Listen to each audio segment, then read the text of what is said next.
So for those who don't know me, I'm Anne-Marie Quinn, the Executive Director of International Presentation Association, but normally referred to as IPA.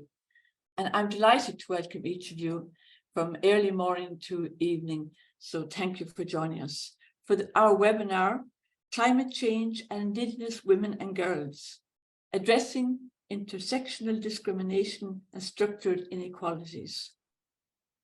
In our IPA Education and Action for Justice strategy, we pledge to honour and advance the rights of our Indigenous and tribal peoples, while also honouring the rights of women and children and care of Earth. Climate change is one of the biggest issues of our time.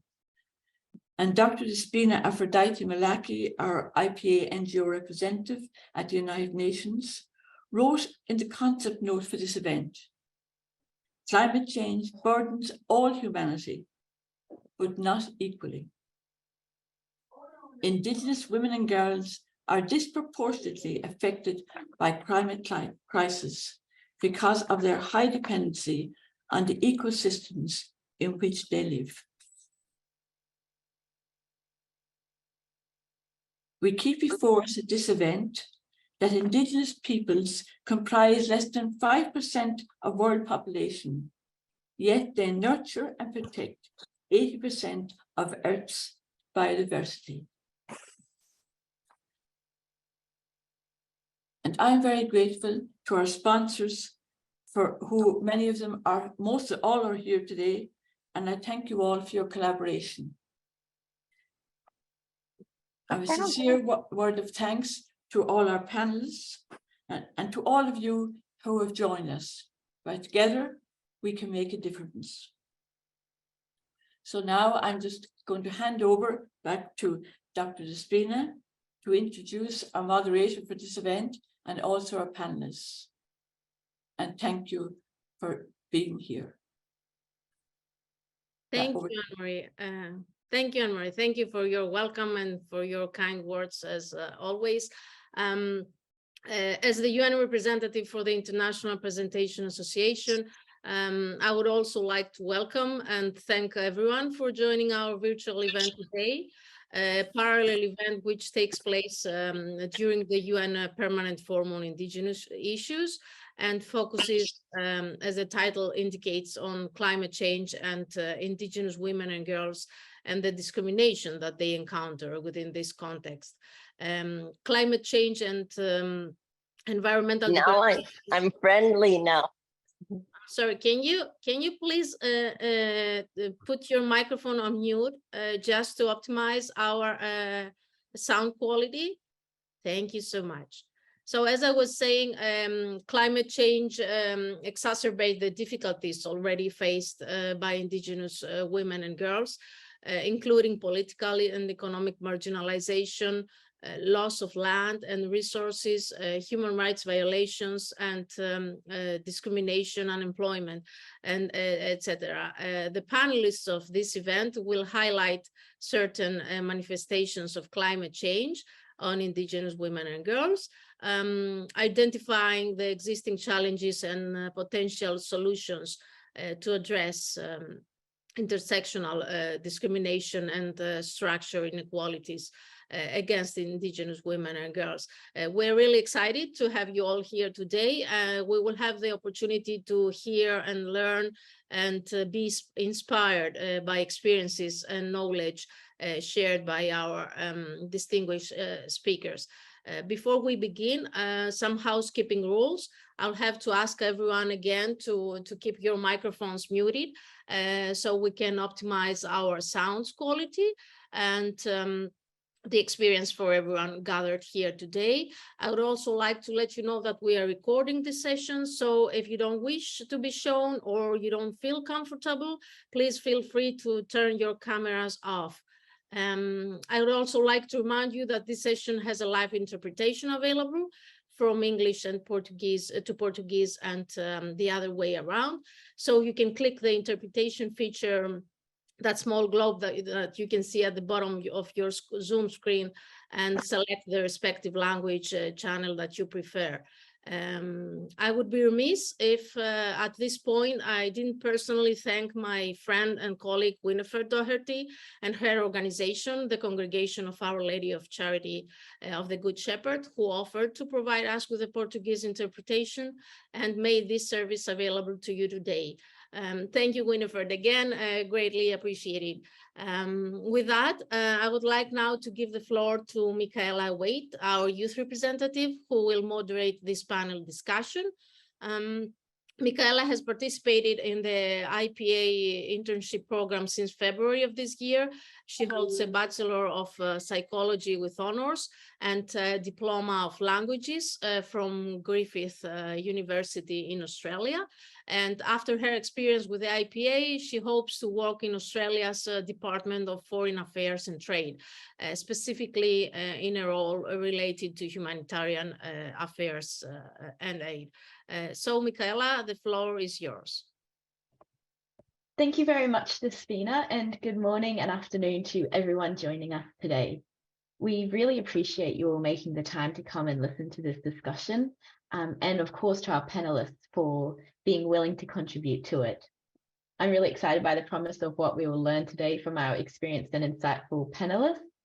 And to start with, I'm delighted to introduce our first panelist, Sister Libania Fernandez, who is a presentation sister and IPA justice contact in the North India province. Sister Libania has worked as a social worker and counsellor in the slums of Delhi for 12 years, where she uses her Bachelor of Nursing and her Masters of Counselling Psychology to support women and children on issues related to their well-being. Thank you for joining us, Sister Libania. Now, being a justice coordinator in the North India province, can you tell us about the challenges that one of the largest and oldest Indigenous groups in northeastern India, the Santhal, face with the climate crisis? We would also be interested to hear about some of the successful approaches or interventions that you have implemented to assist the Santhal tribe. Please, Sister Libania.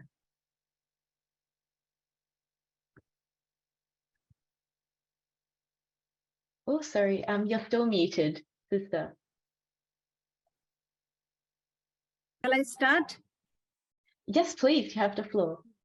Yeah, thank you so much. Yeah, I'll start my thing by saying the presentation sisters actually are directly working with the indigenous people in Jharkhand and in many parts of our country in India. And by their lived experience, we see these issues faced by them. Mainly the poverty which is on the increase since COVID-19 and also because of climate change.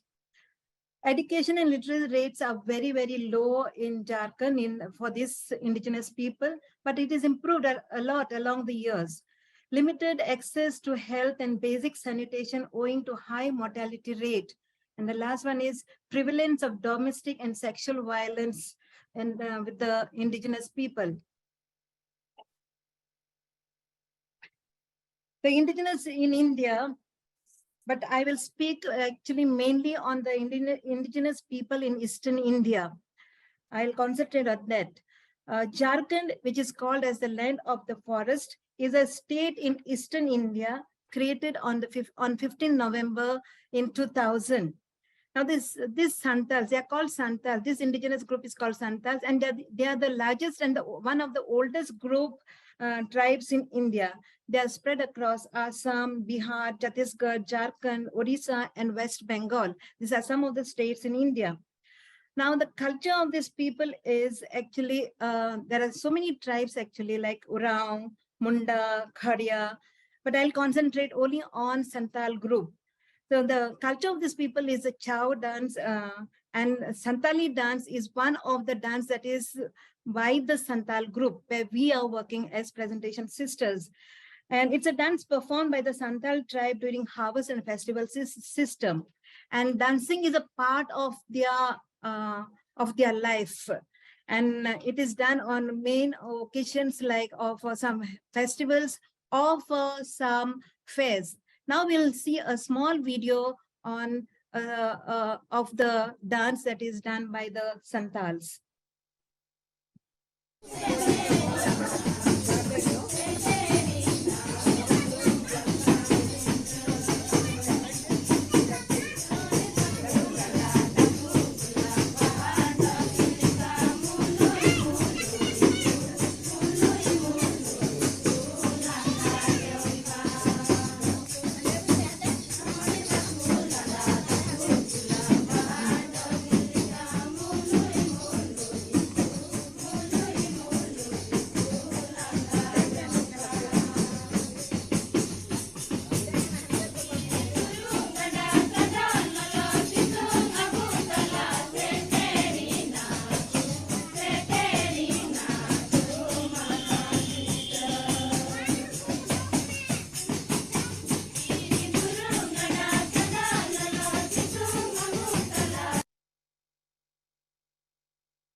The climate impact on the indigenous people here in Jharkhand, in our country, there are two-dimensional impacts on the perceived environment changes on the Santal's life.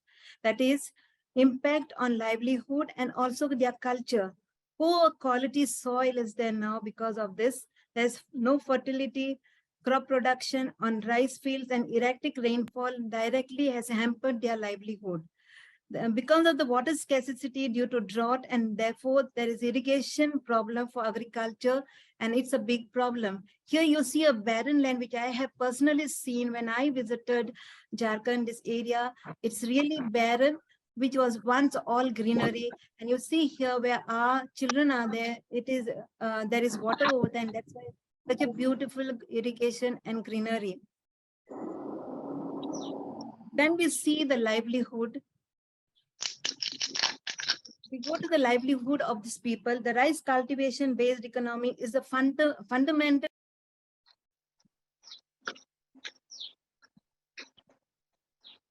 Sorry, sister, you've been muted. There we go. Apart from their high dependency on natural and environmental forests, because forest is one of the resources that they have as indigenous people. But as you saw now, these indigenous people here have no financial resources because of the climate changes that have taken places to cultivate, as they need a lot of underground water. And to have this underground water, they need to dig deeper, actually, to have bore wells. And to have the bore wells and motor pumps, they don't have any resources. Therefore, they are forced actually to go and migrate to other states. They have no other means, so that they can get some means of survival once they migrate to other states, which are far off places. And they migrate in huge numbers to far off places like Kerala, West Bengal, etc., leaving their children behind with their grandparents. Then we have others also who are exploiting our indigenous people in India. The rich people from other states, they come to the Jharkhand state and they start irrigating because they have money, and they bore or dig deeper wells, bore wells up to maybe 110 or 150 meters deep, and they get good water. So they are really actually doing well, and cultivation is actually taken over by the outsiders, leaving the indigenous people with nothing. Grains have therefore become very expensive, which has made it impossible for them to cultivate due to the severe financial crisis. And the paddy, the rice, which is their staple food, has no access. They are exploited in the workplace. Now, because of this, the women also migrate to other places along with the men, but the women are having no good facilities. Their living conditions are bad, and they are paid very less wages. I heard that at least 6 or 8 buses take these women or the men to Kerala, where they get some kind of relief by earning something and send some money home. The effects of climate change on women and children. There are different, I'm listing some of the effects that have had because of the climate change on women and children, such as migration, which I have already stated, to other states. Education of children is really taken a decline. There is food security because there's no irrigation, there's no cultivation. There is health of women and children is being affected.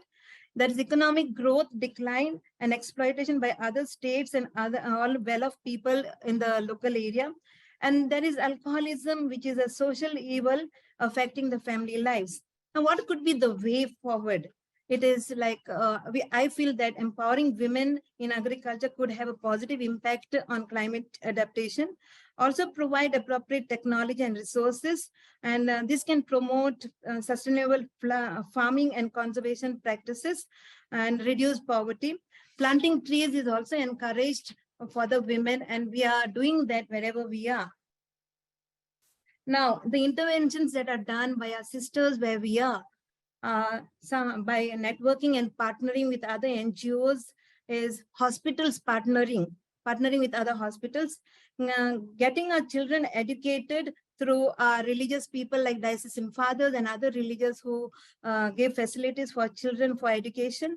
There are hostel facilities also provided for children so that they can come and be in the hostel and get educated, because they are living in very, very far off places and they have no education system over there. Government schemes for housing, which the sisters are helping. There are coaching classes started in the village areas for our children, and that has helped a lot. Children's parliament groups are started by our sisters, and this has given them awareness and motivation to empower them on climate change and sanitation and cleanliness, all this leading to the SDG goals, which we are catering for. Income generation trainings and skills given by our sisters, and also income generation through goat rearing, which again is helping them to elevate their poverty. Now you will see some of the photos which are there: education and food security and hostel facilities for girl children, where our sisters are catering to them. We have good hostel facilities. Also, the rights of children are also met. The women empowerment is done through awareness programs on education, nutrition, and health, and also education by our sisters. Then we also have children, the goat rearing and the skill training programs. Next is the skill training for you see where sisters have given bag making, given by the sisters, that is done by our sisters, and she's teaching them. So that has helped them a lot. Next. And children are empowered by planting trees and environmental sanitation. There's also coaching, which we call as Balwadi classes for non-school going children in villages. And this is done in every village, which I have myself seen. And that is helping the children a lot. Thank you. Yeah. Thank you very much, Sister Lavanya. We really appreciate your insight into the lived reality of the Sanford people, especially as they try to survive in what sounds like an increasingly inhospitable social and ecological landscape. But I think what you and the sisters are doing to provide educational opportunities for the children and for the training of women so that they can have a better lifestyle is really inspiring, and I really thank you for telling us about it. So with that, it is my pleasure to introduce our second panelist, Ana Lucia Santos da Silva. Ana is a technical coordinator of the project Economic Empowerment of Rural Women of Mazaroca of the Congregation of Our Lady of Charity of the Good Shepherd in Brazil. She tirelessly raises awareness on issues that are foundational for a more just and sustainable society, including land rights, the rights of women, youth, and farmers as participants in society. Thank you for being with us today, Ana. Now, we have heard how the Sanford people in Northeast India are affected by the climate crisis. Could you please contextualize how climate change affects Indigenous women in your region, and also share some of the sustainable practices that you follow to address the risk? And please, Ana, the floor is yours. Oh, and she'll be speaking in Portuguese, so please make sure your interpretation is set to English as necessary.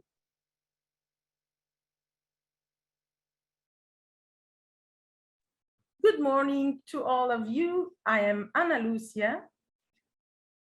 I am 38 years old. I'm a farmer, and I am a mother of 3 daughters. I live in one of the indigenous communities in Fundo de Pasto, in the semi-arid region of Bahia, Sertão. This is a country, or I can say it's a zone in Brazil. When we are speaking about a semi-arid region, it's characterized by the scarcity of water, and we count a lot on rain. It's the only source of water that we have. But before this, I would like to thank you for this invitation. I'm very grateful, and this invitation gives me a lot of joy and hope. If I would like to contextualize our way of life, and especially of our indigenous community, I would like to say that we have the biosystem here in the Brazilian land. which is characterized by a long period of drought. Nonetheless, this weather is normal to us. To live in the semi-arid is a valid option for us.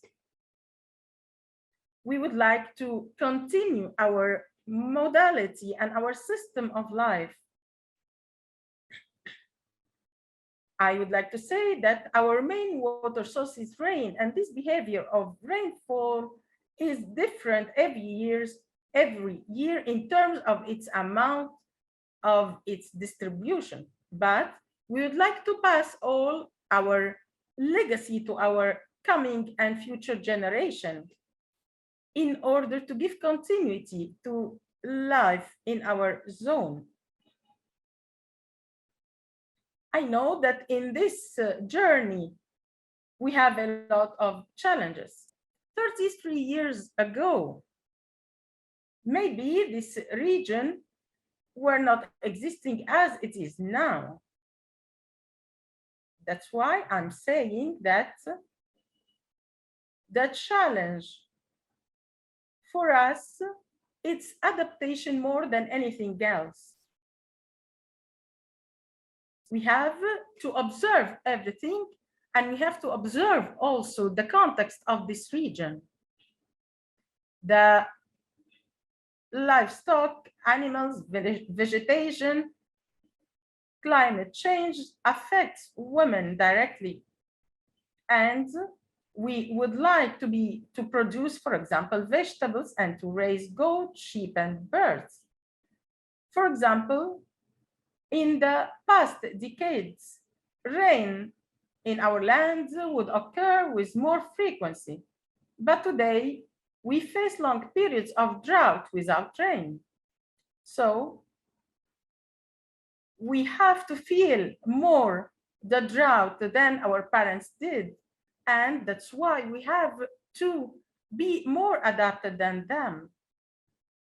The burning of the Caatinga gives off carbon gas into the atmosphere and changes a lot the microclimate, turning into a hotter and drier weather. We know that women are facing these challenges more than anyone else. We feel more the drought.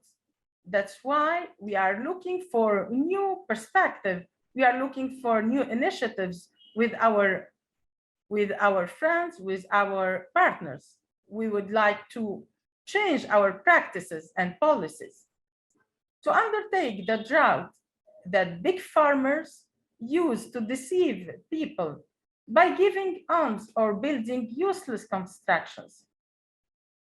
So our response to face this situation of climate change is to keep believing in the potential of female farmers, the value of their struggle through environmental and sustainable practices based on archaeological principles, the creation of profit, the inclusive production, empowering of local organizations, and empowering female leaders.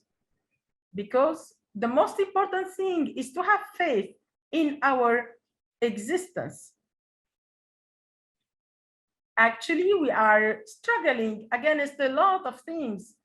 For example, the big institutions that are trying to make some projects with no profit to us. Discussions in our groups, associations, and communities are on the matter of water and weather, on drought, and how to discover together with our communities a new modality to live. So, techniques for the collection and storage of water in cisterns, for example.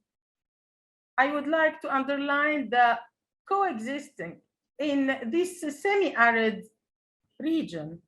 It's exactly to discover our potentialities and to try to recuperate how to preserve water, how to face these climate changes. We understand very well that women, especially women, are suffering more than any other person in our region, because women in our region are the first strugglers, night and days.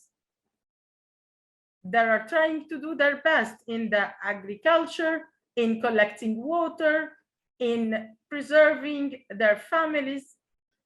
That's why we're trying to adapt ourselves to these circumstances. You cannot imagine in the time of rain how much we are suffering to go and to run everywhere just to collect water. And we need more techniques for the collection and storage of water in cisterns, as I mentioned. But sometimes you don't have this means. We are suffering from high level of temperature, and we are suffering also from infiltration. And all of these challenges are giving us more hassles as rural communities. That's why we know that this journey needs a lot of strength, faith, and also we need maybe more support from the other partners like the church, like other communities or organizations. I would like to see one day my people living well in this land. I know that here we are all together and we are giving power to each other. I wish and I hope that the better is yet to come. Just to tell you that this region, semi-arid region, is suffering a lot. But I would like to say that we will never lose hope. I know that all what we can reach is very little, but we still have hope. I know that our dreams are bigger than our means, but the most important thing for us, it's not only the adaptations, but it's to find water, it's to find means. Maybe we need the good eyes of our partners to help us. And till that time, I believe that we have to transform our way of living. And we are sure that with the little we have, with the few we have, we can do a lot of things. I would like to tell you that every day we are facing a lot of threats. And whenever we are saying that we end one struggle, another struggle appears.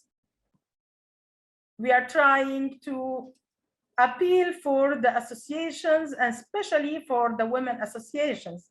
But I have to tell you that without these traditional communities, maybe we will disappear. That's why we have to learn how to create a new system, how to create a good partnership, and how we have to go through these struggles and to have also good resistance and resilience.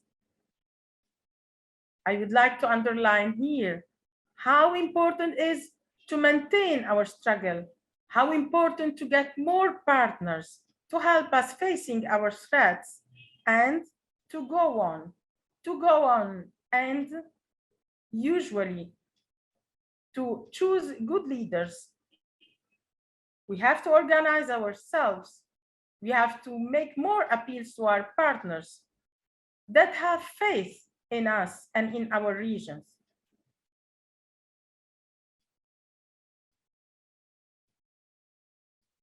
I understand very well that maybe women are more sensitive to all of this, and that's why maybe they have more resilience.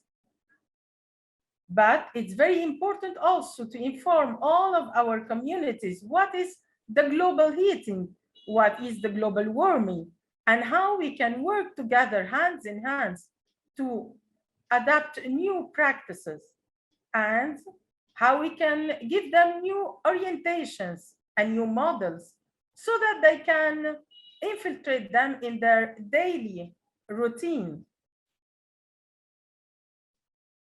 We know that new systems should be implemented, because I know that each of our women, they have a special reality, but together we can face these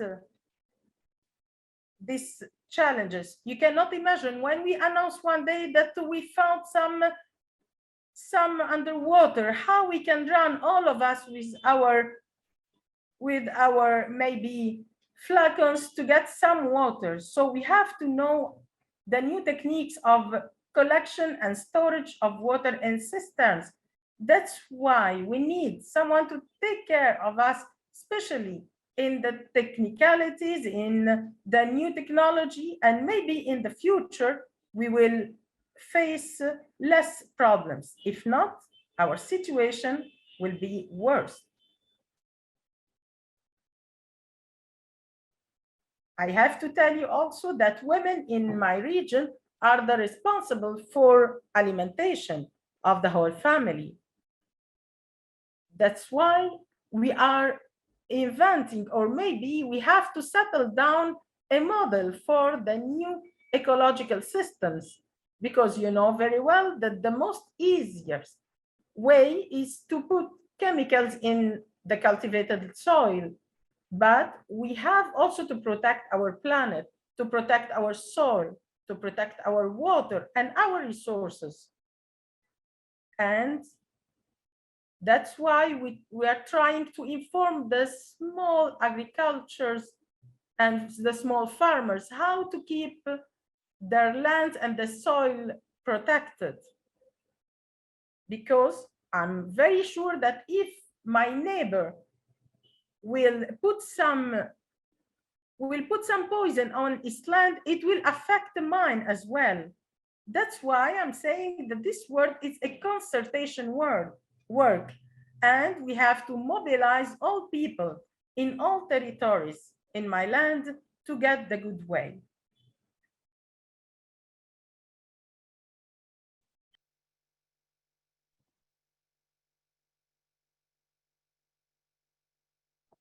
All right. Thank you very much, Anna, for telling us about the situation in your zone. Your striking description of the changing landscape and how it forces you to adapt and sacrifice in the pursuit of water indeed demonstrates the urgency with which we all need to adapt to different policy models and inform our work through diverse perspectives and partnerships. I thought I could, but I can't because.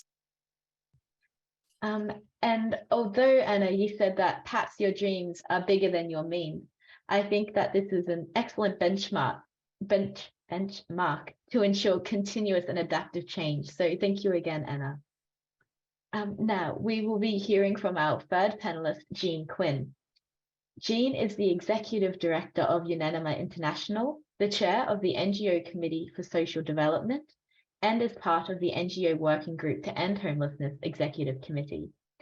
She is a member of the International Congregation of the Daughters of Wisdom and has a background in nursing and family therapy, addiction studies, and social housing. She has also studied theology and philosophy with Milltown Institute in Dublin. She has spent many years working with the homeless in Dublin and is the founder of Sophia Housing in Ireland. So with all of your breadth of experience, Jean, could you please tell us about, or could you please share with us your knowledge on housing and land discrimination for Indigenous women and girls within a climate crisis context? Thank you very much indeed, Michaela, for that welcome.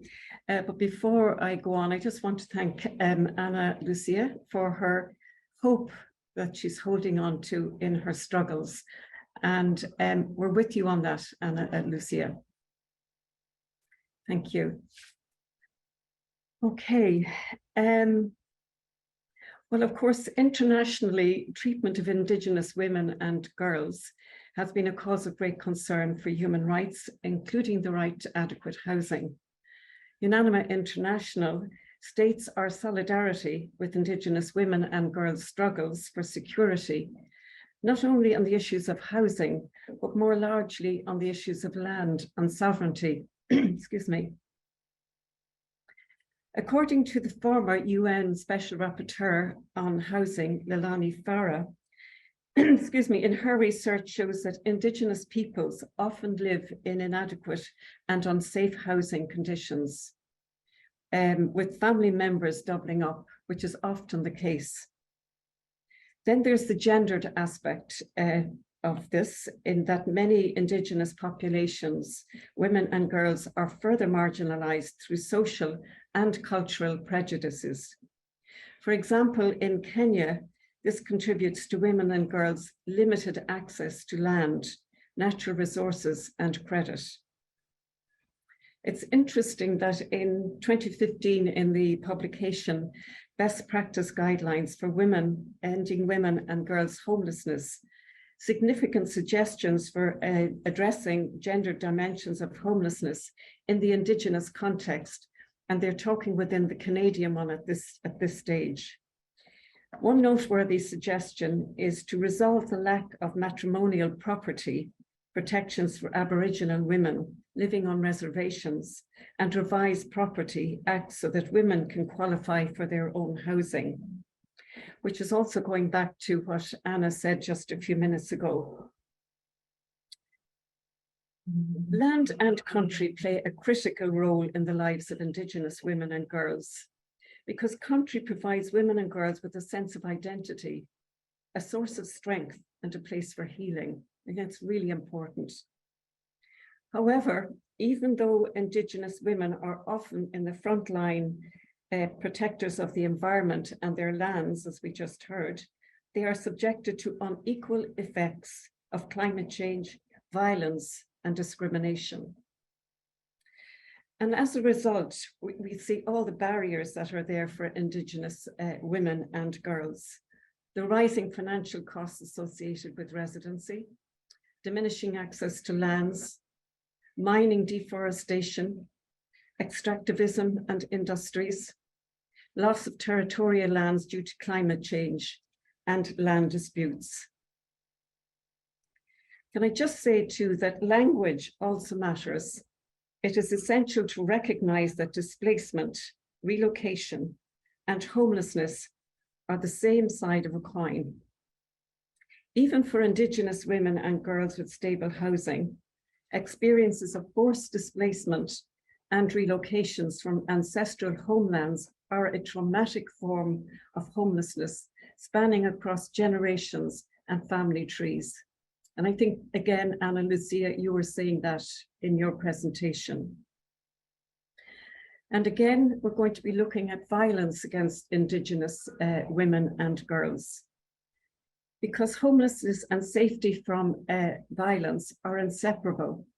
The violence coupled with precarious, unstable housing often places women and girls in emergency shelters or forces them to be homeless, where they face potential or for even greater sexual and gender-based harassment and violence.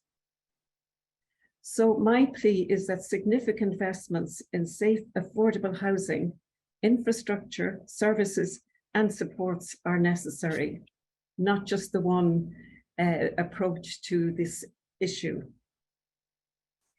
Policies to address violence against women must also actively engage with the underlying issue of social and economic inequality that have created the conditions that place Indigenous women and girls at greater risks of experiencing violence.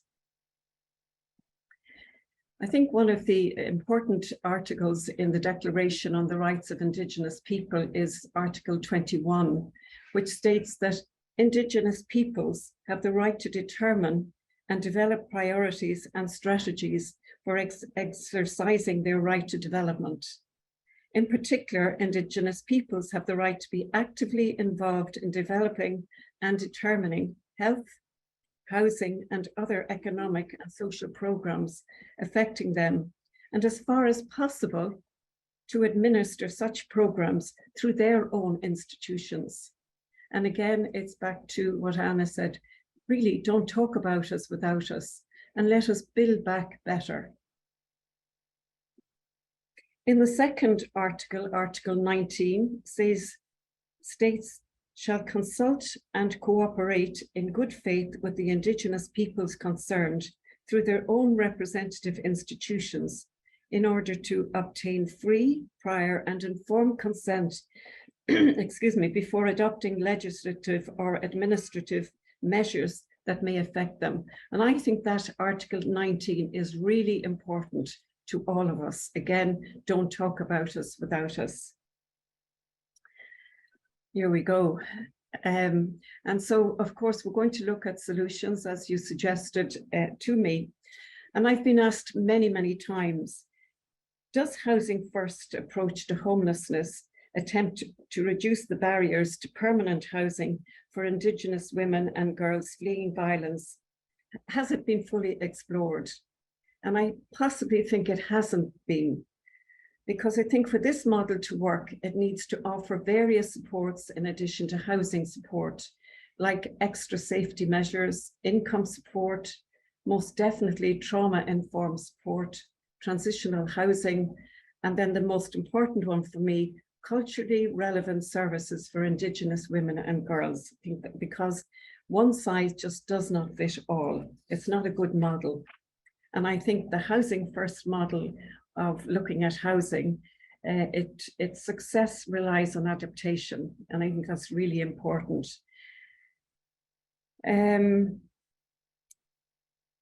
Yeah, at the heart, I suppose, of looking towards solutions, we must, again, I'm going back because people know I say this all the time, don't talk about us without us, and help us together to build back better. Good morning, Rita.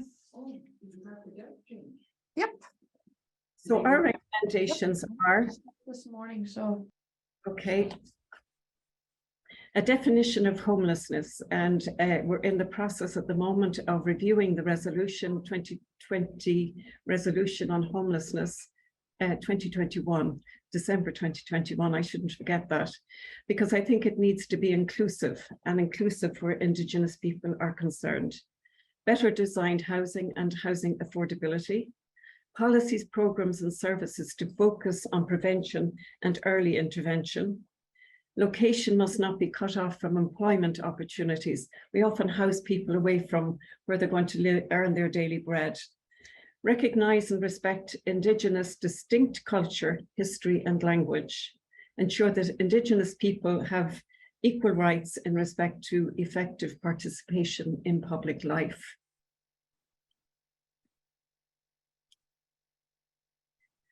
And I think that's it. So thank you very much. And it's a privilege to be here with IPA and all my friends in presentations. Thank you very much. Thank you, Jean. It's always a pleasure to hear you speak. And I thank you as well for your comprehensive and compassionate description on the multifaceted challenges faced by Indigenous women and girls, as well as your provision of those excellent recommendations.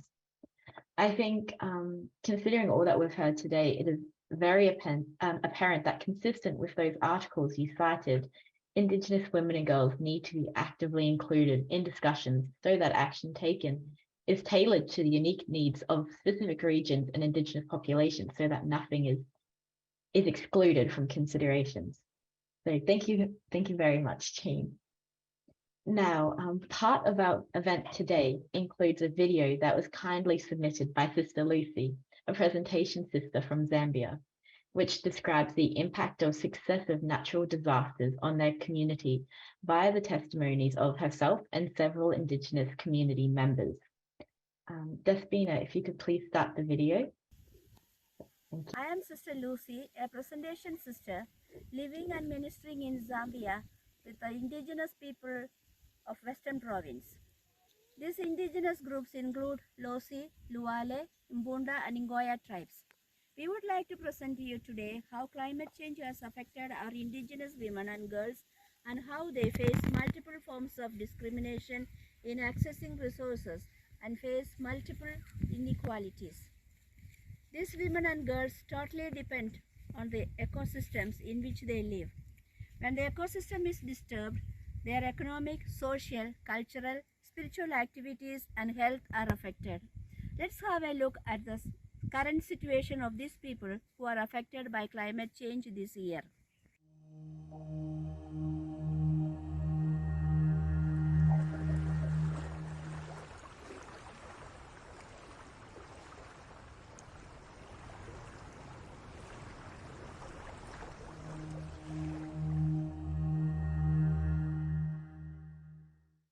The torrential rainfall and flooding, and in other places, drought have aggravated the already fragile food insecurity situation in Zambia.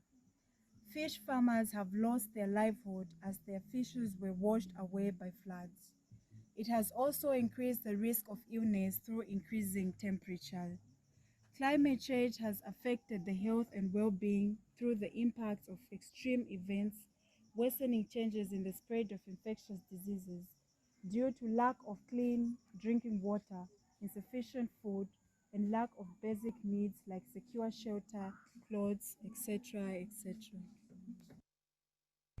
Causes of climate change in Zambia are as follows. Deforestation. People cut down the trees to make charcoal and catch caterpillars for their living. Chinese timber companies have taken over most of the forest areas and cut down big trees to export them. Land erosion occurs due to deforestation. Every year there will be wildfire. The habit of planting trees is very poor. Other causes are tobacco farming and chitemene system, which means clearing of the forest every few years for farming, leaving the old ones behind.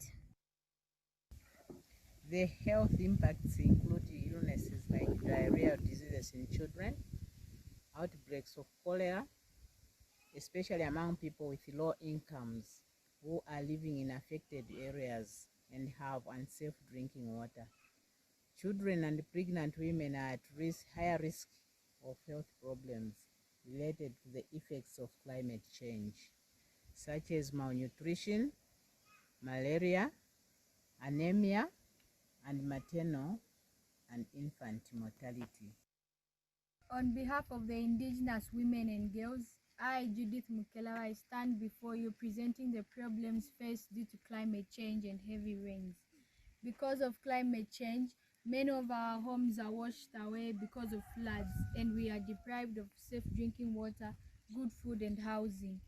We are unable to attend school as the roads and pathways are destroyed. We have to go a long distance to fetch water and firewood. No access to medical facilities when we are sick.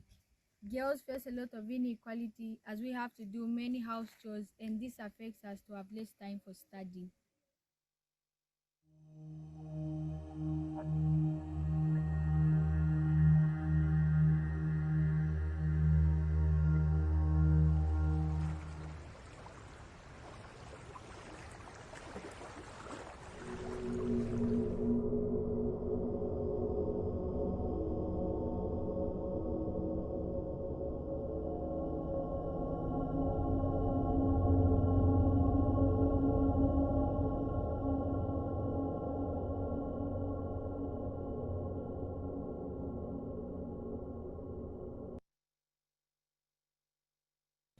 Recreate me, make me whole. Sacred fire, burning before me, burning within me, within my soul. Sacred fire, transforming fire, recreate me, make me whole.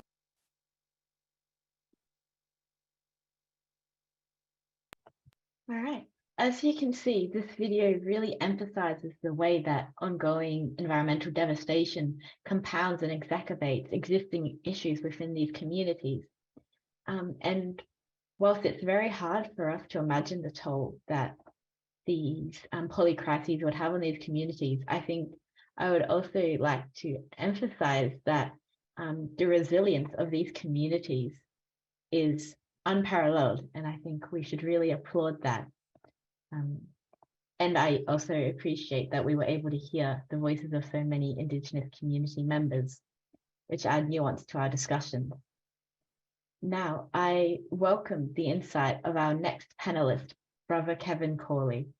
Kevin is the Executive Director of the Thomas Berry Forum for Ecological Dialogue at Iona University. He currently serves at the United Nations headquarters in New York as the main representative of Edmund Rice International, and he produces a monthly newsletter for this organization on environmental concerns called Carbon Range's Ecozoic Times. Kevin, thank you very much for being here with us today. Given your background, would you like to share with us the responses of Indigenous women and girls to the structured inequalities that they experience as a result of or within the context of climate change?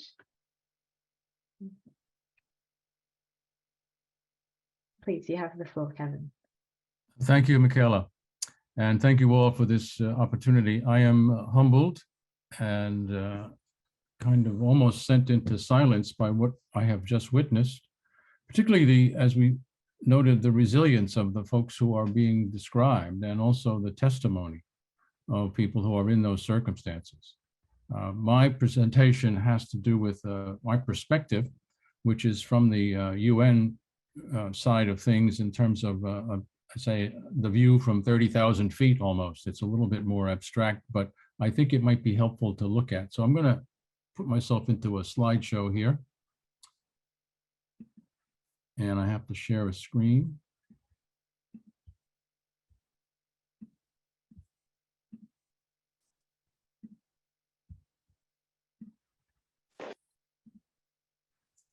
Hope that's showing up.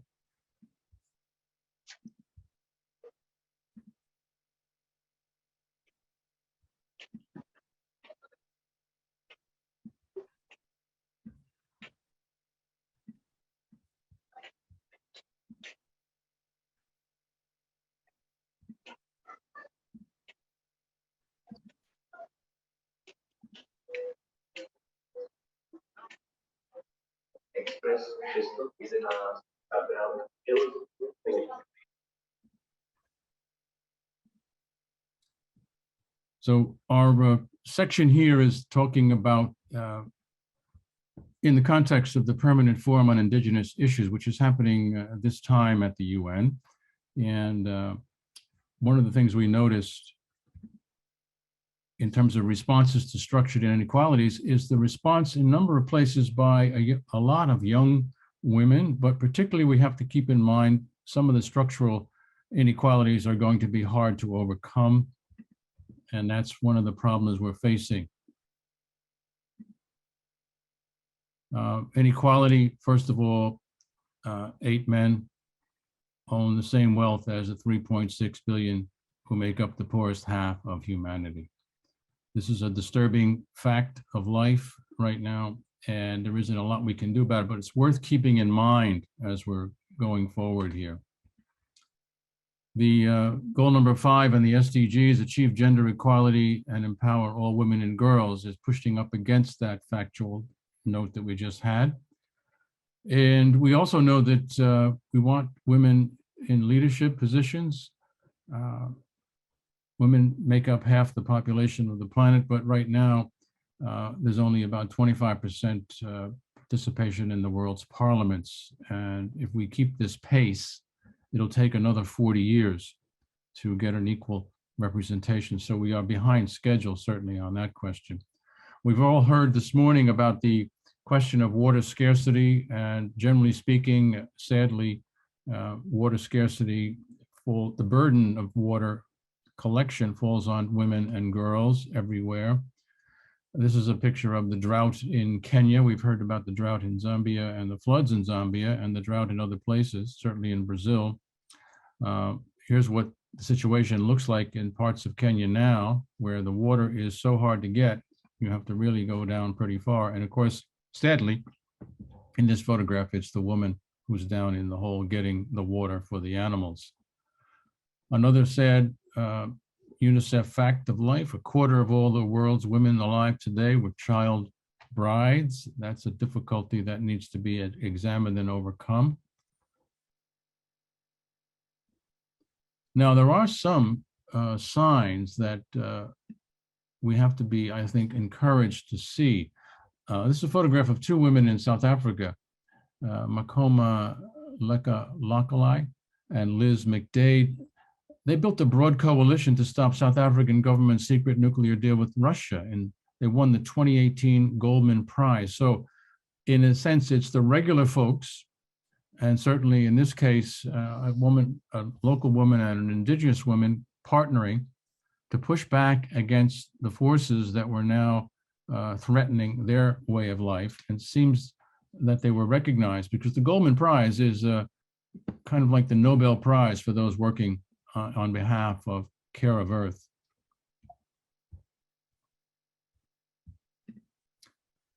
This is somebody I want to bring to your attention in case you haven't heard of her yet. One of the real heroes right now in terms of Indigenous and the world as it stands, Barbados Prime Minister Mia Mottley. This is her addressing the Glasgow Climate Summit. That was the COP26 a few years ago. And she is at the podium. You can't see the rest of the room, but she is addressing heads of state, presidents and prime ministers from all over the world. And she's telling them, in no uncertain terms, that they are not telling the truth about the need for loss and damage fund to help the poor of the world overcome the effects of climate change. And she's laying them out, so to speak, with her expertise. She's a financial advisor, she's a financial minister, and now she's the prime minister of Barbados. And she let them know the money is there. You know the money is there. Don't come to us and say you don't have the money. Her proposal was pretty strict. It was take all the fossil fuel corporations on the planet and tax them 1% on their transactions each year. And she said in 1 year, you can raise from that 1% tax $70 billion, US dollars. So she's letting them know. She knows the money's there. They have to respond. Democratic Republic of the Congo, DRC, the environment minister is a woman, Eve Bazaiba. And she was at COP15 and really fought hard for the global south at COP15. Another good example of someone who's stepping up. This is Marjan Minnesma.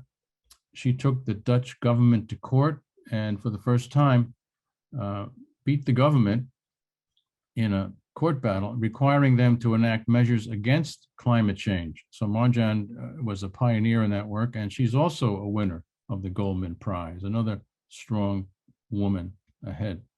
This is a young woman from California, Los Angeles, Nalali Kobo, and she led a coalition to permanently shut down a toxic oil drilling site in her South Los Angeles community. Los Angeles is a sprawling city, and it has thousands of these small pump jack oil wells in every neighborhood, at least until Nalali got involved. She was a young girl. She was maybe 12 or 13. She had a lot of asthma problems. She began going door to door, calling attention to the fact that the asthma was probably caused by the local acceptance of these oil wells. In the middle of this process, Nalali was diagnosed with cancer. She ended up in hospital. She went through chemotherapy. She recovered and went right back out, ringing doorbells, knocking on doors, until she persuaded enough people that this was a serious issue, and they began to close down those wells. So Nalali, also a winner of a Goldman Prize. Probably the most famous young woman on the planet right now, Greta Thunberg. There she is at the beginning of her climate strike.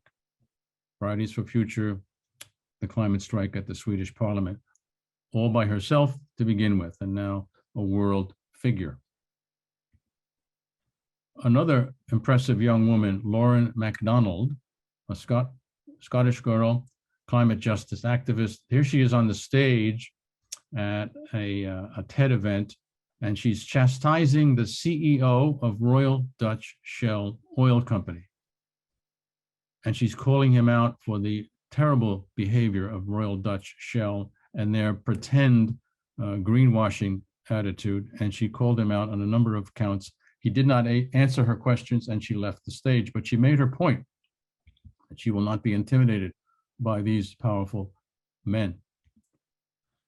A lot of responses to the climate crisis was led by young women, particularly we have Greta in Sweden and leading a lot of school strikes, climate strikes. One of my favorite signs about this was telling the people in power, I'll do my homework when you do yours.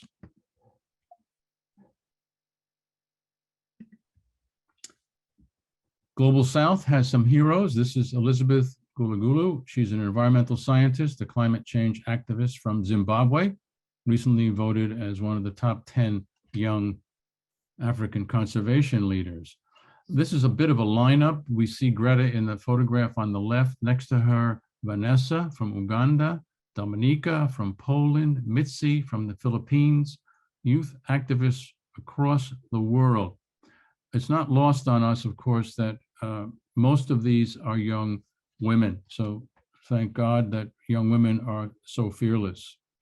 Vanessa in particular, we single out her. She's a Ugandan climate activist, and she's pushing Africans to spurn new oil and gas exploration and embrace clean energy.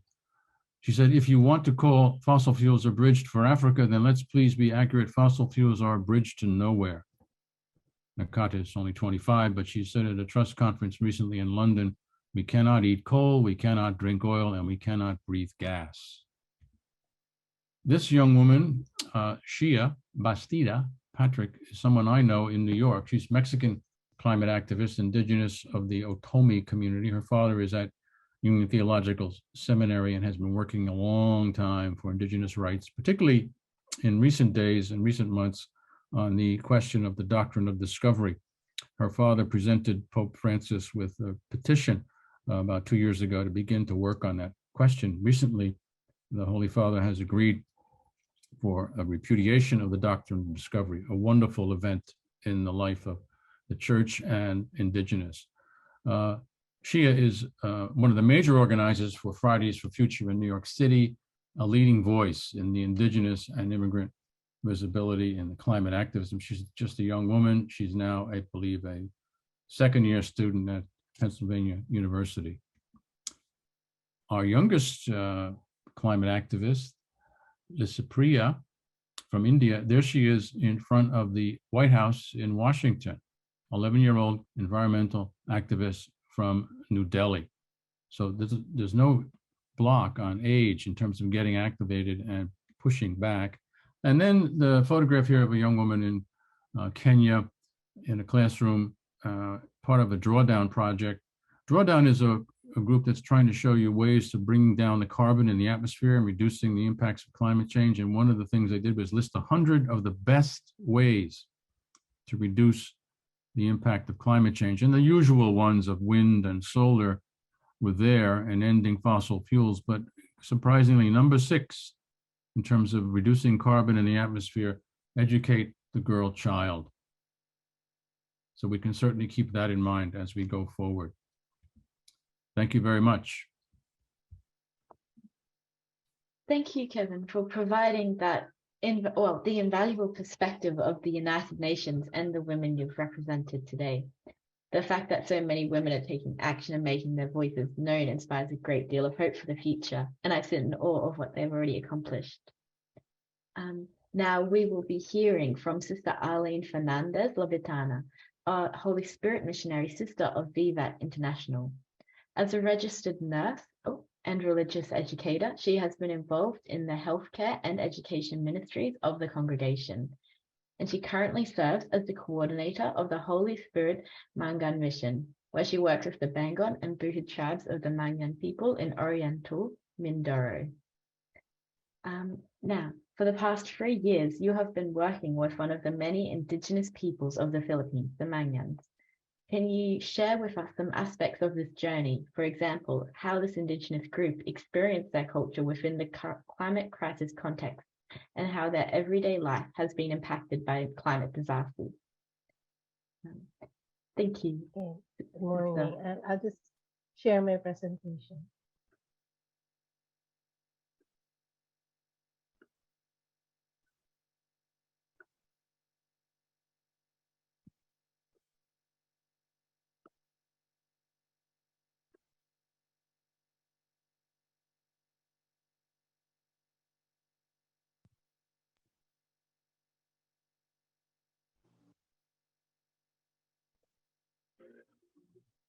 Hi, I'm praying that all of you are having a blessed day. It is a privilege for me to share with you some of my experiences with Indigenous women and girls in relation to climate change. First, let me situate what I will share with you today. For for the past 3 years, I have been sharing life and mission with with one of the indigenous peoples of the Philippines. That is the Mangyans. There are the natives of Mindoro in the southwest of Luzon. There are 8 tribes of Mangyans, namely Iraya, Alangan, Taubuhid, Tadyawan, Bangon, Buhid, Hanunoo, and Ratagnon. Some tribes are still relatively slow in their journey towards cultural identity and self-determination. And one of them is the Bangon with whom we are ministering. In my journeying with the Bangon and Buhid tribes, my observations and experiences emphasize and reiterated that the lives and culture of our indigenous sisters and brothers are tightly intertwined with nature. Changes in nature significantly impact their life, both present and future. For instance, after the latest typhoons caused landslides and overflow of the rivers, most of the student residents of the dormitory for the Mangyas that we are managing had to be absent from classes for some weeks. The boys had to help their parents harvest what could be salvaged from their destroyed crops, while the girls had to take care of the smaller children of the family and to try to prepare what the adults brought home for food, if there are any. Most boys returned, but many girls were kept from finishing school. The parents forced the girls to marry, then continue schooling because in the dormitory, they are the only ones being fed by the sisters, while when they marry, their husbands could be asked to provide for the in laws as well. Most of the time,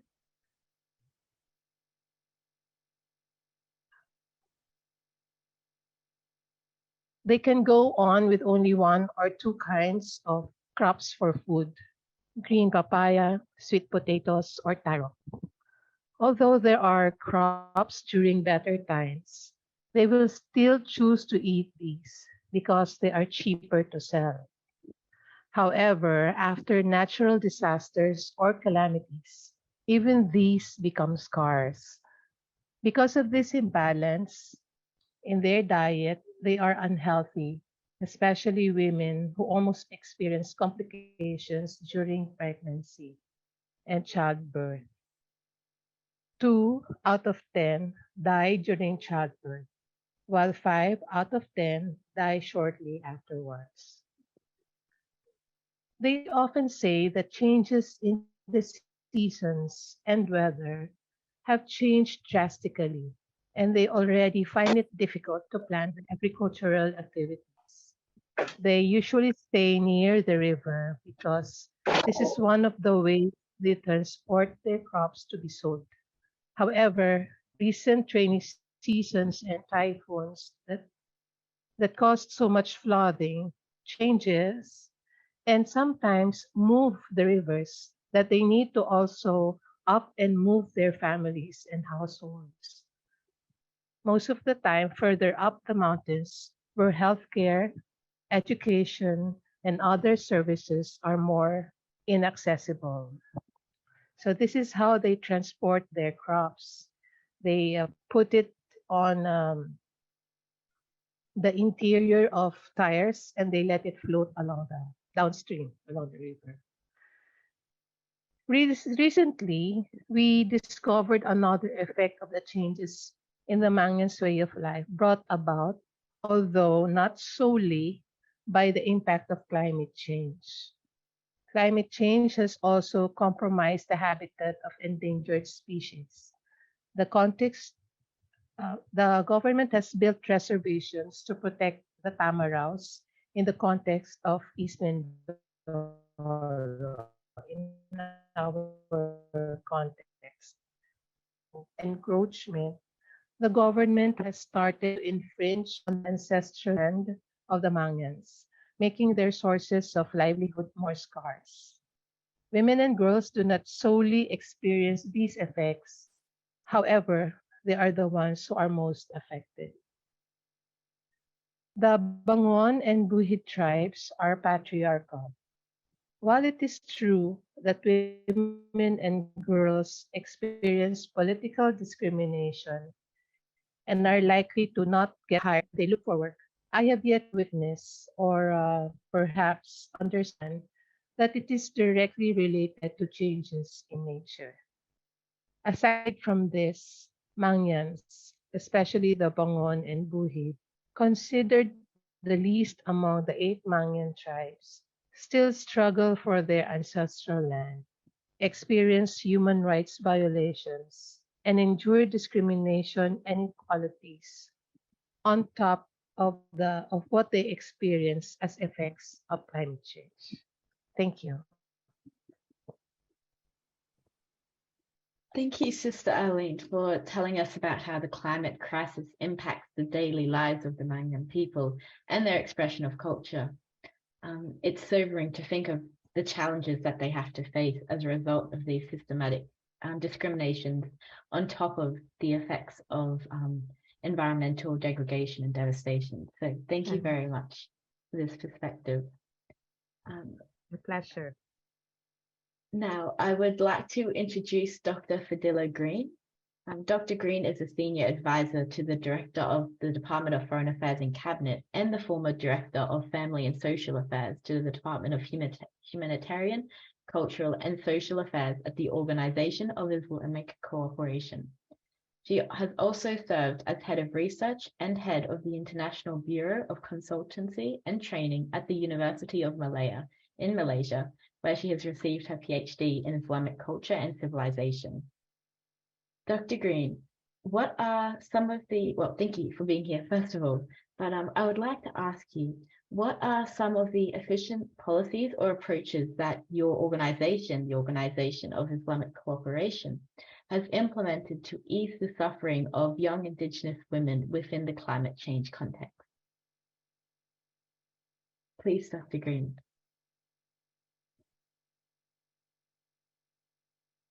Sorry, you're still muted. Can you hear me? We can, yes. Yes, okay. Hi, dear moderator. Hi, good morning. Peace upon all of you, dear friends. I'm very humbled and happy to be among you today. And I'm honored to speak to you in this very unique and timely event titled The Climate Change and Indigenous Women and Girls Addressing Intersectional Discrimination and Structural Inequalities on behalf of the Islamic Cooperation Youth Forum. On this very occasion, I would like to take this opportunity to convey my respect and gratitude to the organizers, Onanima, and especially to the engineer of this event, Despina, for her tireless efforts to bring this event together. A special thanks to the esteemed speakers. I really learned so much today, and thank you so much for sharing your knowledge and wisdom. Let me first introduce ICYF. It's an affiliated youth institution of the Organization of the Islamic Cooperation, and it's a youth-focused organization with ECOSOC consultative status. In addition to helping build the capacities of young people all over the world, we work especially on empowering young girls in conflict areas, poor and deprived communities in more than 22 less developed countries in OIC region. ICYF is committed to help young people preserve their cultural identity and faith using innovative methods and creative technologies to solve their problems and challenges. OIC region, as all of you know, is the land of many indigenous communities, Berber in North America, African tribes, South Africa, Malayo tribes in Asia and the Pacific, and among many other indigenous communities.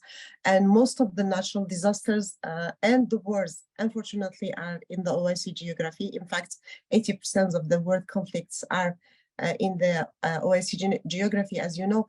And also the climate disasters are also related to the war zone. So this makes it complex for many women and girls in this area, and especially young girls and children, as we witnessed, the most affected by war and by natural disasters. All types of inequalities and discriminations appear in those deprived areas, as I saw in the presentations of my previous speakers. And I really think that we're all talking about the same thing. It's just the geography might change, but the same type of problems are actually very identical. And I had the chance and the honor to visit lots of these communities. Also, as a Canadian, I had the chance to witness the suffering of the Aboriginal women in Canada, their homelessness and exposure to the addiction, discrimination, and all sorts of violence. Of course, the trauma, as well as Jean elaborated in her very good presentation. I really thank you for giving me the chance to speak and share some of my thoughts with you. I will first speak about, I will share a few of my thoughts from first-hand experience as an eyewitness. And I also will be shedding light on some policy measures and approaches dealing with the challenges of these young women and girls on the official and the community level in the OIC region. Firstly, I should say that the unique challenges faced by young Indigenous women in these regions, because they live in a very remote and rural areas, they deeply are connected to the nature and natural resources, but unfortunately they are also highly impacted by environment crisis and lots of floods, droughts, and storms. They're all leaving these women alone. These women are left alone to deal with it and struggle to provide a living for their families and children without any international or local assistance most of the time. I saw the suffering of many young women in Burkina Faso, for instance, in 2019, the many young girls who are already head of families farming very small pieces of land without any water, carrying water by their own hands, and cooking and selling food and carrying their two babies all over the city on their back, driving the dishes and the babies on a bicycle around the city until the evening. I saw so many of those young girls who are until today existing and carrying this type of life. And those are not cinematic scenes, because also I was in Egypt and I saw so many girls who are not able to attend school because they are very poor, and their farms, they don't have water in their farms, and they have to carry the water to the small pieces of land to make sure that they have a minimum food for the family. So there is no talking about education.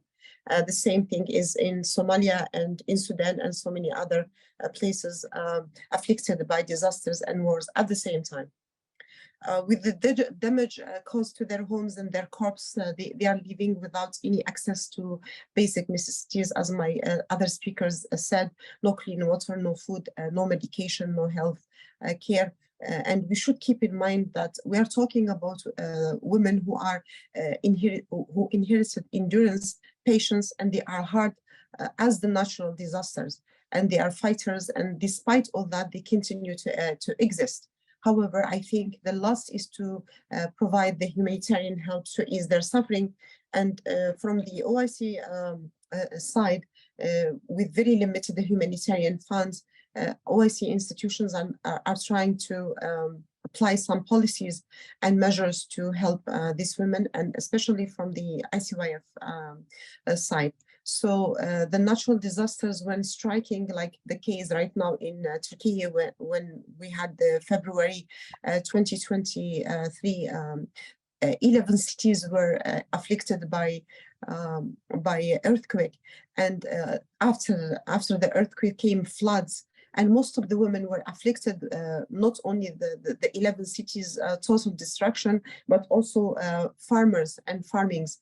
And the last people were that they were able to reach them was the families in the rural places, and those indigenous women and girls and children. And this tells us that the emergency relief preventive aid was not in place for them, and also that in the case of Bangladesh and in the case of Pakistan, those big floods took over, and many of those women were not assisted, and they had to really feed their children like anything from nature. They couldn't find any food for them, and there was very little humanitarian aid allocated for those communities in the rural places. So the need is preventive disaster risk reduction, or a strategy to prevent the impact of those natural disasters by having beforehand some measures to protect these indigenous communities, which takes a lot of work and efforts from the international community and the cooperation of lots of humanitarian funds, especially from the faith groups. And my experience in the field tells me that faith groups were always the best and the first to come across these communities and help them firsthand before any international institutions. And right now, the big disasters hitting Sudan with the drought and lots of disasters, natural disasters. On the top of it, the war is already affecting millions of women who are in nature farmers and who are already very poor and already very isolated.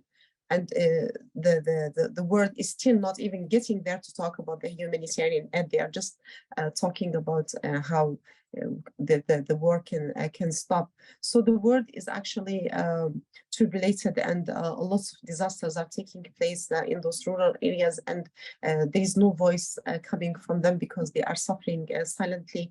And we should be thinking about innovative and new methods on how to reach out to these people, especially in thinking about preventive methods. So for the issue of preventive methods, this leads us to talk about education.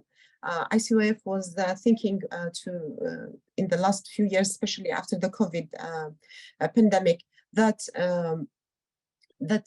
many of these communities, they have no access to education, and trying to encourage innovative and new technologies like distributing iPads and gadgets for the young girls and those communities with downloaded programs, learning programs in those and videos in those tablets helped a lot of them to learn some like how to do their own business, or how to solve their own problems, or how to take care of the hygiene of their communities, or how to do first-hand aid and nursing to their communities. So those are type of things who are making and also sending volunteers, teachers, or small little schools, which calls movable schools or portable schools, just to stay for as long as possible in those communities and help them to overcome their disasters. That proved actually to us very, very important, and it was done for us in Sudan, in Niger, and in some of the less developed countries. And we actually were able to help young people and young girls in Niger and Sudan to start their own farms and to start actually feeding their families. Also, I think that community-led projects should be thought about, and it should be actually our interest and our choice as international community who are interested to help these people. For example, I will give an example by training nurses and opening healing community clinics with natural remedies and helping indigenous women to market their herbal remedies and traditional goods and foods, and supports their startups can actually make a huge difference in their lives, especially they are very good at natural remedies and herbs.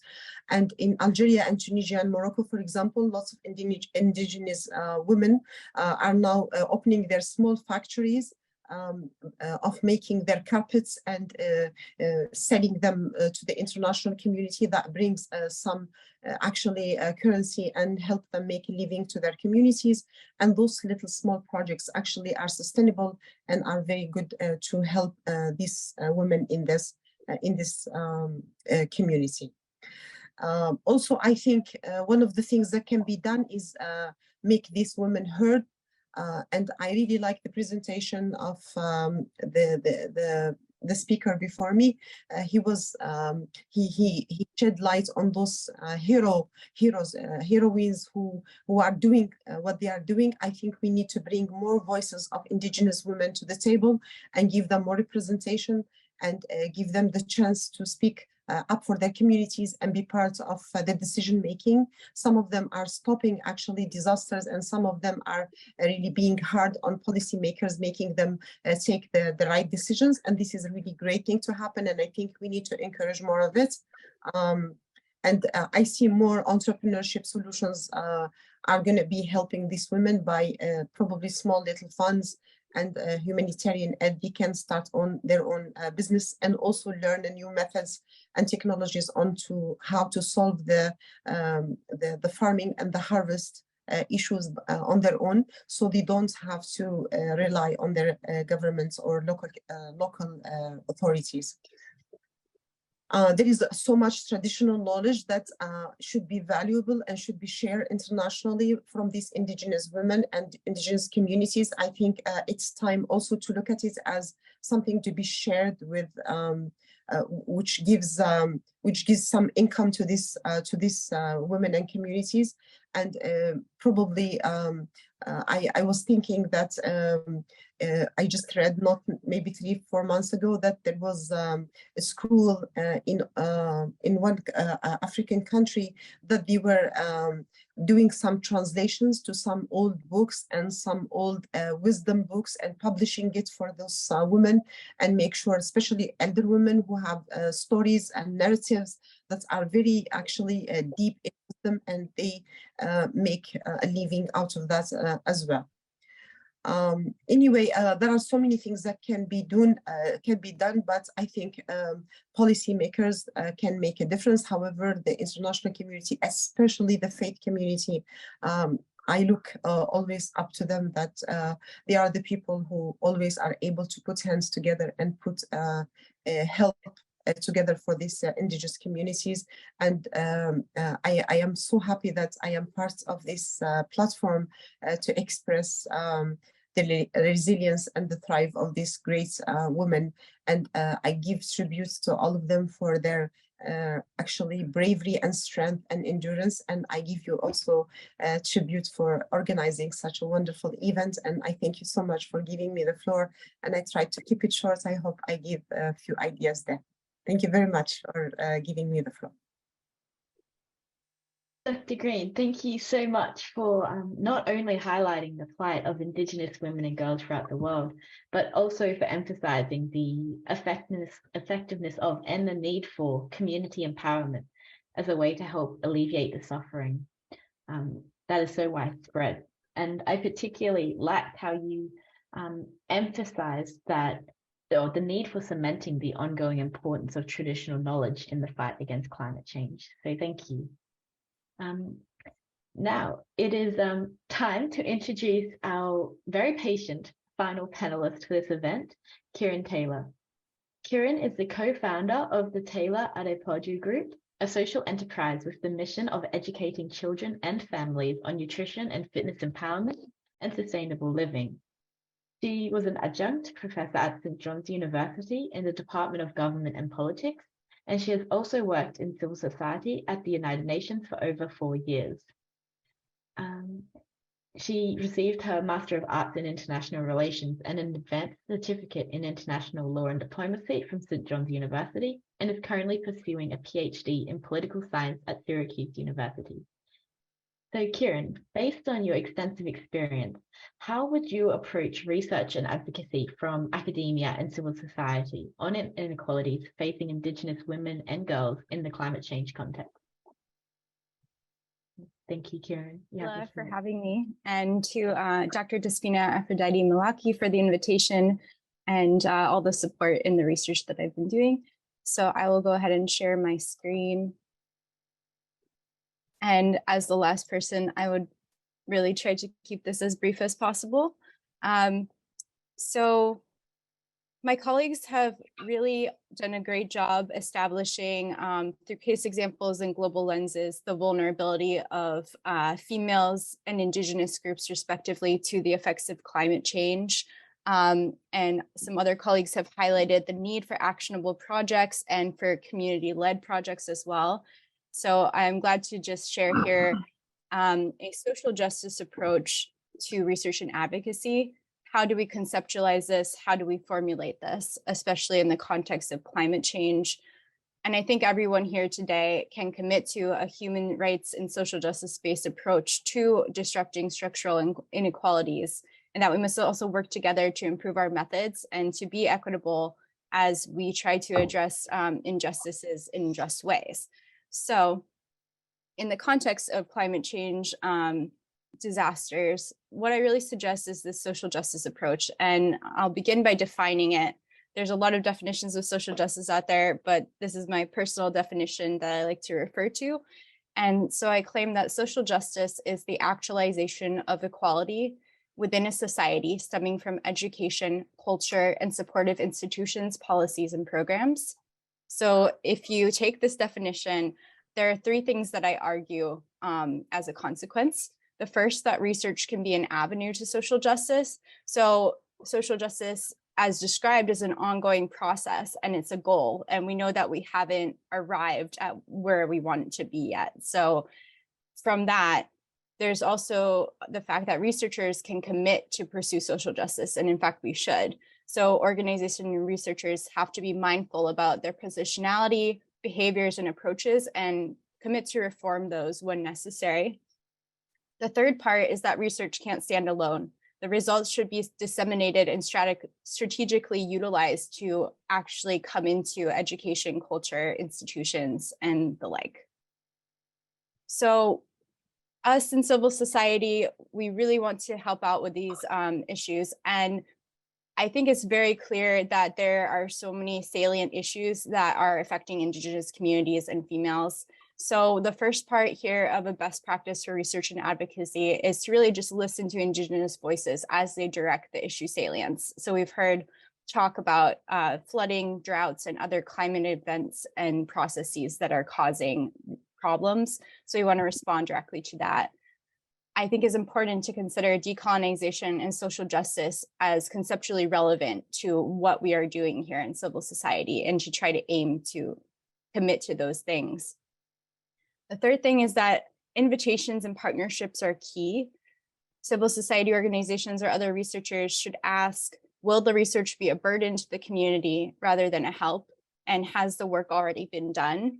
In places where there's already research produced, it's good to not overburden the community with sharing those experiences. So the other thing is, within that invitations and partnerships, is to be aware that outsiders may be viewed as part of this problem by some people or some communities. So as such, really just establishing connections before going on the ground in any way.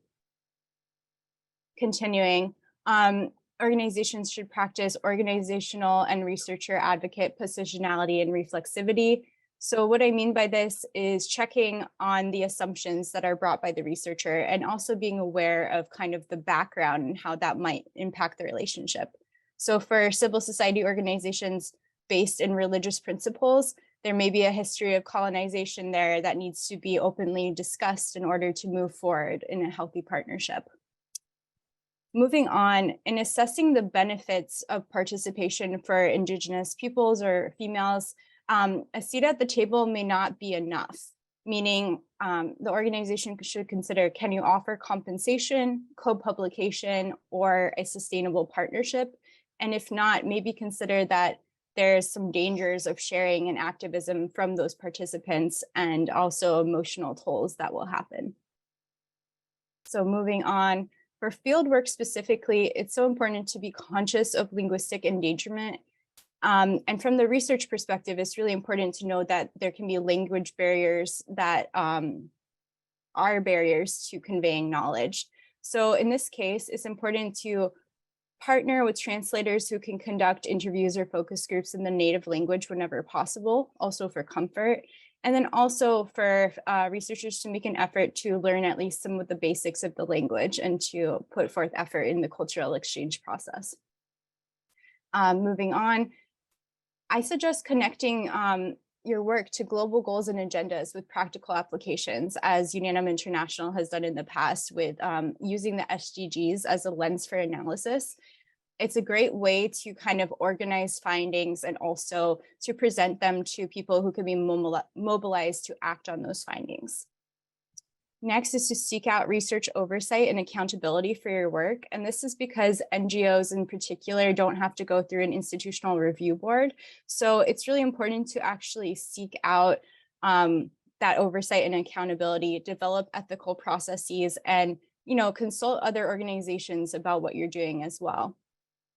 And finally, I think moving towards more working group-based projects and initiatives with longer timelines is going to be essential for civil society in addressing these things, because we at civil society are faced with sometimes a lack of resources, limited funds, and limited capacities. So as such, if we're able to mobilize our working groups to pull together resources, funds, and attention, that can really make a difference in terms of having sustainable projects. So I'll just briefly share this, but I can put a link to where you can access this article. But I was the co-author on an article called Minga Participatory Action in Social Justice, Framing a Decolonization Process for Principled Experiential Learning Among Indigenous Shuar Communities in Amazonian Ecuador, which is kind of a mouthful. But basically this concept of Minga comes from the Shuar in Ecuador and other Andean communities. And what it means is like communal work. So in thinking about research or advocacy, we should also think about how can we do this communally. So Minga has some of these principles that are listed here, including shared investments, shared sense of accountability, pacts of reciprocity, and building social bonds. So this goes back to my point that research should not stand alone. So just in finishing up, I've had the privilege and the honor to work with Indigenous communities in North America, in the USA, Mexico, and in South America and Ecuador. And these experiences have really shown some of these threads that other panelists have brought up, like the insecurity of tenure and land, the water insecurity, reliance on unsustainable energy sources, and economic inflation that's affecting livelihoods and especially rural residents. And in the US, like really bad food deserts that are affecting nutrition and overall livelihood. So I just say that there's so much urgency around these climate effects and that we really do need to take action. So I hope that we're able to do so. People who are here today can very much make a difference in pursuing social justice. So thank you to everyone for listening and for staying this long. And I cede the floor back to Michaela. Thank you so much. Thank you so much, Kieran, for enabling us to see this issue in an academic context, as well as for sharing your recommendations on best practice going forward. It's absolutely important to recognize the need for the integration of social justice perspectives and needs in research. So I really applaud all that you're doing to emphasize that. Now, I would once again like to thank all of our excellent panelists for their insights, and I would like to hand the floor back to Despina to conclude the session. Thank you, Michaela. And thank you, everyone. On behalf of the International Presentation Association, first of all, I would like to extend a sincere thanks to our amazing speakers. We're extremely grateful for your insights, and I really appreciate the various experiences and the feelings that all of you have brought forth and shared in your presentations. Indigenous women and girls are indeed essential keepers of traditional knowledge and values. They are environmental activists, human rights defenders, but above all, they are powerful forces for change. And we need always to listen to their voices and learn from their wisdom. Not only during the UN Permanent Forum, but beyond that as well. Thank you to all our attendees. We have already exceeded our time, and I really appreciate your patience. Big thanks to our co-sponsors who wholeheartedly and very warmly supported this event, and a special thanks to Michaela, our youth, who very efficiently moderated this event. Last but not least, I would also like to thank our interpreter, Dalia, for her wonderful services. Have a good morning, evening, night, depending on where you're connecting from. Thank you so much, and looking forward to seeing you again in another event. Thank you.